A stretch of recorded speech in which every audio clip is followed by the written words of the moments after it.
Alright, what's up everybody? Welcome back to another RWBY reaction, man. We're here with the volume 4 remaining Road to Remnant videos. We're going to start first with Between Kingdoms on roosterteeth.com. So let's just get started with it, man. Let's see. First is Between Kingdoms. That's the first one I'm going to watch. So, and 1, 2.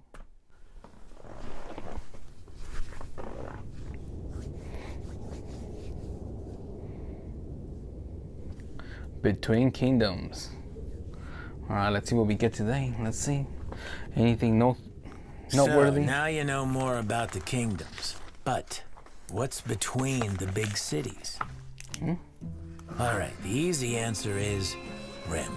There's no reason to beat around the bush. They're out there. No reason to beat around it, man. Probably won't go well if you run into one. That's okay, because you're a huntsman. Or huntress. Yep. And you've trained at one of the major academies, so you're probably fine. Just don't get yourself overrun by a pack of them. Yeah. That's true. Now, after a long Unless day you're of Crow, killing of course. Grim and saving the world, you're going to probably want to stop at a small town inn. Small villages dot the land between the major cities. You might ask, with the wilderness being so dangerous, why not just live in the big cities? Well, That's where Grim that attack life more? isn't meant for everyone. No? These small towns are founded by people that have a problem with the kingdoms, or don't want to deal with the kingdom's problems, or maybe just enjoy the simpler life and would rather take their chances in the wild than in a kingdom. It goes about as well as you'd think. If the founders are smart, then there's a good chance these towns can survive for the same reason the kingdoms continue to.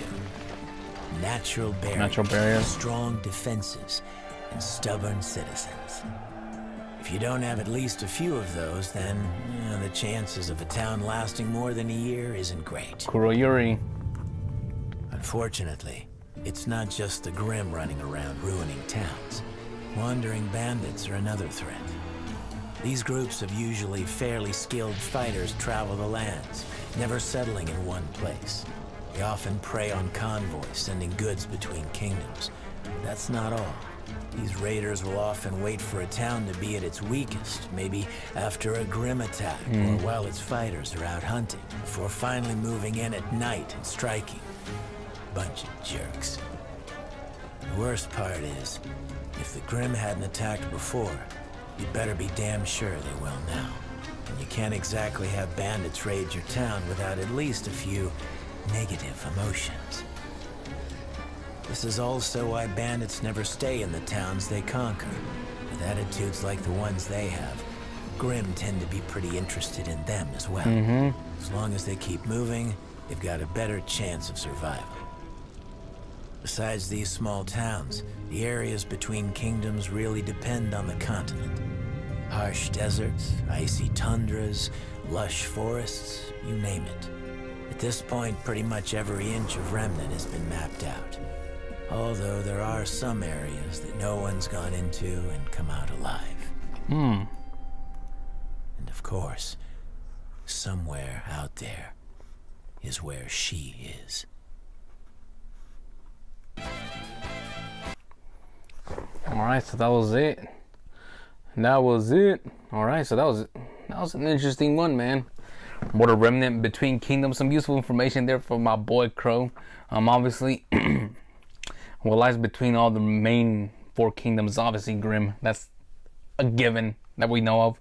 And you could just stay at small inns and small villages like we saw our Team Juniper and Crow stay at before they got to a haven. And people don't live in the 4 kingdoms just to live a simpler life. They don't want to deal with the kingdoms and deal with their rules and stuff like that. They just want to live by themselves, and they'll take the risk of having Grim attack on their villages. You know, they need natural barriers to protect themselves, or have some good warriors. And like I said right there, in most villages, if they survive for more than 1 year, they're probably going to be good. They'll be okay. But with natural barriers and warriors, you're most likely going to be successful in living in a village. But like we saw with couple past examples, Mountain Glen, Kuroyuri, what else? What was another one? Whatever, you guys know what I'm talking about. All these little places get destroyed and attacked by Grim, and you know, if they don't have natural berries and stuff like that, you know, they're not gonna survive. The survival's not gonna be good for them. And like we found out, bandits attacked them, like we saw with Raven and her crew, the tribe of bandits, and you know, they just conquer, leave, because with their negative emotions, they're gonna bring more and more Grim attacks, and if they get attacked by Grim, no more money, no more looting, so they have to run away, obviously. And like we found out, there's different natural barriers that they can use. Deserts, like in Vacuo, I think it was Vacuo, right, where Sun is from. Ice tundras, which is over there more northern part of the Rotor Remnant, where Atlas is. Lush forests, and you know, stuff like that.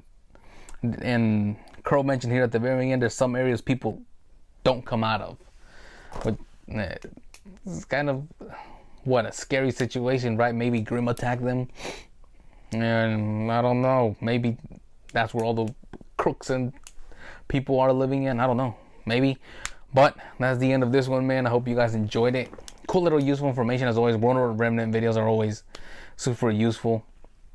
But this one, you know, pretty much just give us information that we already know of from what the characters have said, or we just pick up just from watching the show. But yeah, hopefully you guys enjoyed it. Subscribe, like, share, and comment. Roby Volume 6 hype. Let's go.